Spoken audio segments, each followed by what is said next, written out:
This is Nnena. And I'm Ngozi, and welcome back to our channel. So today we're going to be talking about a topic that may be a little, well, maybe relatable for some people, but we're going to be talking about building houses in your country of origin.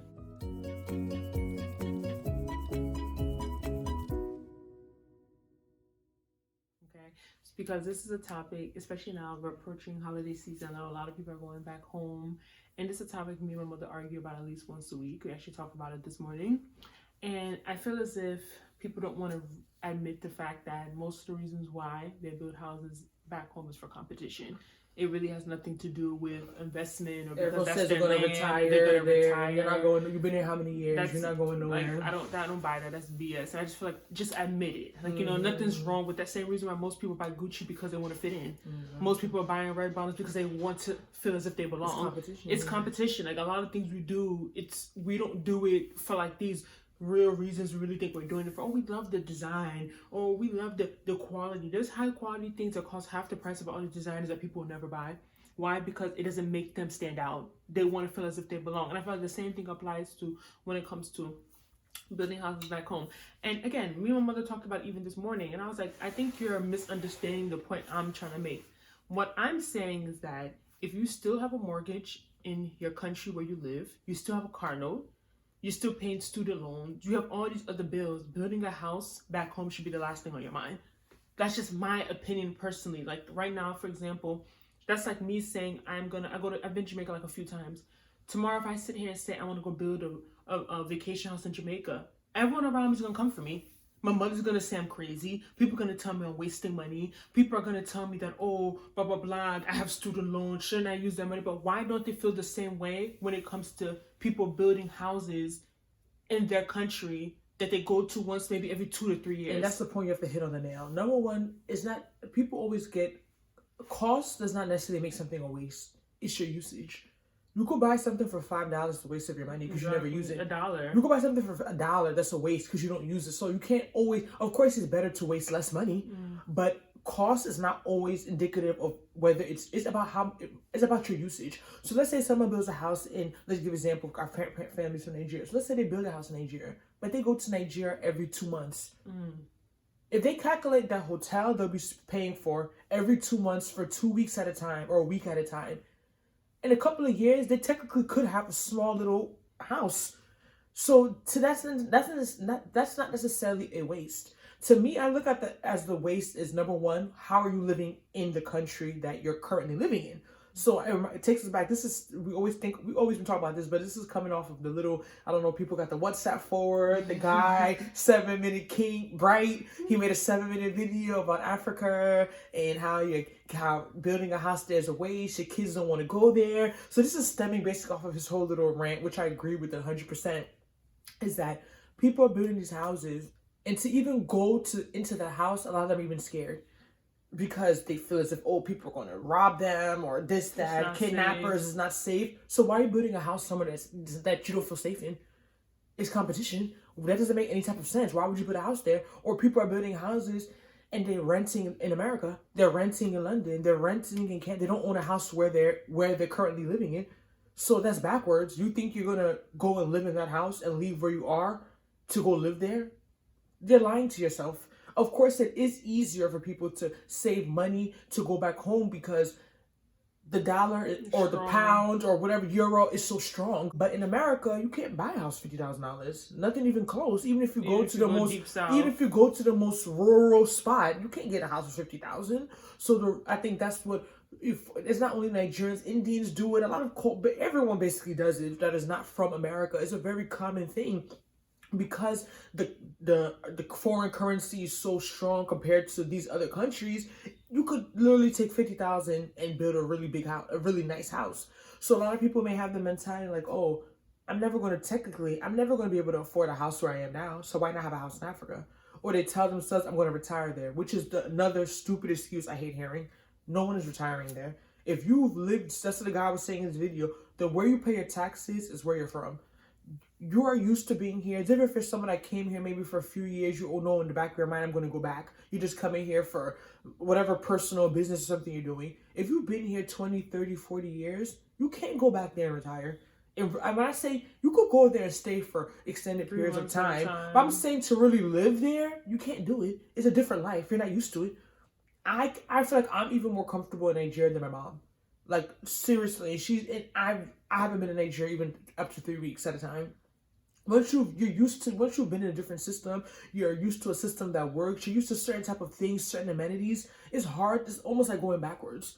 And of course, everyone has that in their mind. They're going to go there and retire. And I'm not saying don't have investments back where you're from. That's not what I'm saying. That's not what we're saying. But my number one concern is, how are you living where you are currently at? How is your quality of life? Like going back to this Mr. Bright's video, he said that you should be using the remnants after you've paid all your bills and you're comfortable. If you have anything left to change, that's the money that should be going back to whatever investment you have back home. And I agree with that. It shouldn't be. A lot of people are working backwards. They're living like literally slaves where they're from. Can't even buy themselves $50 wig. Can't even get a pedicure. Can't even buy a $30 meal for themselves. Acting so stingy. Can't go to a nice restaurant. Can't go to a nice restaurant. Can't go get a spa. Can't take their wife out. Can't buy their wife a new pair of shoes. All the money they're making here is like they're just holding on to it. Then they'll send lump sums back home. That's backwards. You're struck. This is where you are. This is where your kids are. This is where your kids are living. This is where your wife is. This is where your family is. This is your primary. Where you're currently living is your primary concern. That should be your focus. I'm not saying you can forget about home and your family. I know people have different types of responsibilities, and I understand that. But the point I'm making is that, number one, like we said, this whole building houses thing is competition. That's the number one motive. It's not about retiring. It's not about having something to go back to. And people build a house, they go back every 4 years. And you go back number every two, 5 years. You go back a lot every of people 3 barely years. go What back. you need a house for? So you're going back. It's like someone saying, "Oh, I visit America every 5 years. Let me go buy a house there." You have to be rich to be You stinking come on rich. now. You have to be. People do it. People in other countries do have houses in America, but their children are living here, or they're stinking rich. or their children, or their children are living here. Their spouses even living here. They have like deep connections, and so things like that is like it's different. For some people say they need to build a house for their parents. Some people say they need to build like there's so many different reasons, and it's not my place. If it's your money, you have the right to spend your money however you want to. It's no one's business to say how to spend your money. But what I'm asking people to do is to admit that one of their main motives is competition. It's not about all these other things that they bring up saying, "Oh, I need to have a family house," or "I'm going to retire here," or "I need this for this," or "I need this for that," "I need this for this," "I need for that." No. This whole house stuff that people are doing, it's competition. And I think another main point that we're missing, we're going in circles a little bit, is that building a house to retire in is different from having an investment. Building a house to stay in every 5 years, it's not an investment. Because when you're not there, you're not making money off of it. It's just sitting there and getting dusty. And someone else is probably living and enjoying it more than you. But like, it's different if you're saying, okay, I'm going to build like an apartment complex and rent it out and make money that way. Or I'm going to build some type of infrastructure like for students, like a kind of like a dormitory or something like that. That's even another, that one at least even makes a little bit more sense. But this whole like residential, like that's like literally like a vacation house. Like we don't want that. They don't look at it like that because they're from the country. But technically, if you have a house in another country you don't live in, that's a vacation house. A vacation house should be for someone that's doing extremely well where they are. You shouldn't have a vacation house somewhere and then where you live in an apartment. Or you're renting. Or you're renting. 2 bedrooms. Stop. Or like to me, it's just so backwards. Or your mortgage is not paid off. And you guys even forgetting one of the major factors that this whole building stuff is very stressful. It's not an easy process for people that are going back home years at a time. You're relying on somebody almost 100%. Literally, to build the the amount house of money for you're you. gonna spend to build the house. Technically, take half of it you really spent to use the house, and the other half people Like cheated you. let's be real. Like honestly, to me, that's even we're missing a bigger point. You're not going and staying there for 6 months to build the house. You're relying on so many people you don't live there. So how do you really know the cost of things? People are telling you one story. People are fabricating. People are lying. People are cheating you this way. People are telling you this costs this. People are being slow. It's like, how could you be delegating a project from thousands of miles away? It doesn't make sense. It doesn't make sense. That's like almost the foundational part of it. The whole house ends up costing more than it needs to because you're not there. You're not going enough to actually be there and watch and facilitate the building of a house. We have stories back then. People used to send people a picture of a house that was another house and tell them they built that house. And because a lot of people barely go back, when they go back 5 years later, they see they have a little shack in the middle of nowhere. that stuff happens. This stuff is not made up. And why is it able to happen? Because these people, majority of them building these houses, don't go back to their country. So they're relying on family members, even friends. And once you're abroad, let's be real, people think you have money. They think that the money doesn't mean anything to you. They can tell you this price, you're going to take it. They just think that we are just living in, which is a big fallacy. And people are starting to understand that it is false. We may have more access to money. That's a topic of discussion for another day. That's another video. We have more access to credit, which is why I'm able to go to school. We're able to do things. People are able to buy cars. People are able to while we're living in this while house, we're living, we have access to credit. But people here are not balling. Everyone is managing themselves. Things are hard. We're using foreign currency. But when you send in that foreign currency and you change it into wherever you're from, it's big money. And that's why people end up thinking, I could steal a couple here and there. You're not going to really notice. You really won't notice because who's going to tell you? But I've seen it's just too stressful. I can't imagine being here and building some house in Sri Lanka, building a house in Nepal, building a house in Kenya. I can't imagine being over the phone trying to facilitate contracts and building. It's too much. I gotta literally leave my house, leave my job, and go sit wherever I'm building a house for at least 3-6 months and watch everything go down. I can't be doing all this it's too stressful. I've seen it be done to many people around me, and the stress they go through is not worth it to me. I'd rather go when I go. I lounge, I go in a hotel. I lounge, I put my foot up, I relax, I put on my AC, just lay back, chill, don't have to worry about dust particles. Stay like in a popping hotel that you're right there. I can walk out wherever I want to. All we here to tell everyone is, everyone has to run their own race.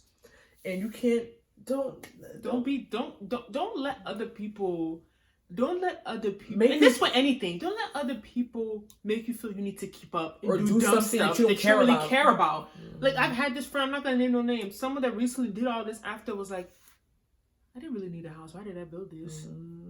Like, I'm just like, wait, you're scared to go to their house. After spending all these thousands of dollars, hundreds, probably like the house, then you're like, I didn't really need to build that house. So that shows that you didn't do it for the right reason. And scared you did it out of pressure. You did it out of competition. You did it out of wanting to keep, and that's what anything, like, I don't want to ever do anything just because I feel as if that's what I have to do to keep up or people are going to judge me. Who cares about these people? You have to really analyze, be honest with yourself. What are my intentions? Why am I doing this thing? It could be even marriage. It could be even having children. It could be anything. Why am I doing this? Because I think that's not supposed to. Even school. Oh my God. That's a topic of discussion for another day. I know some people that didn't go to school, they're doing so well. Or they went to school and did something basic and they're doing so well. Even school is competition. People go to school because everyone else is going to school. It's not because you necessarily care about learning or you want to know more about the world. There's healthy competition, though. Yeah, and the competition is not necessarily a bad thing. Yeah, there's healthy. Why I'm saying with this whole building house in Africa, the competition is bad because people are literally not sleeping in their beds. They're really sacrificing a lot. They don't have savings. Not spending quality time with their family. They're abandoning their spouses. They're really just doing it's unhealthy because you're sacrificing important things to get that thing. That's not important. That's not important. That's why I personally coined this whole Nigeria building house. That's unhealthy competition because it's stupid. You're gonna go build that house and it's outdated. King Bright said that the house you go back to. I know someone who built a house. How many years did they go to knock down the house to build another one? These houses are, next thing you know, the new one comes out. No one's fixing it. It gets dusty, dust is all over the place. Cobwebs. Rats are hidden behind things. This thing is broken. That thing is broken. Let's be real. Houses need upkeep too. It's not just to build the house. Too, yeah. Who's going to be taking care of it? Who's going to be washing? Who's going to be mowing, cutting the grass, helping the flowers, sweeping this area? You have to also maintain it. Painting, exactly. Resurfacing wood, the roofing, all this stuff. But let's not make this too long. But yes, no. Let us know if you're someone who's built a house in another country and regret it. Be down in the comment section and let us know what you wish you would have done with that money, or you think that it's good. You think that it's a good investment. You're happy. Nobody knows tomorrow. Exactly. Let us know how you feel, because of course we may have our bias because of the lens we're seeing it through. What we've seen certain people sacrifice to get these houses, to me, is just ridiculous. But let us know. Pay off your mortgage. Let us know how you feel about this. If you can relate to it, we'll see you in our next video. Bye bye.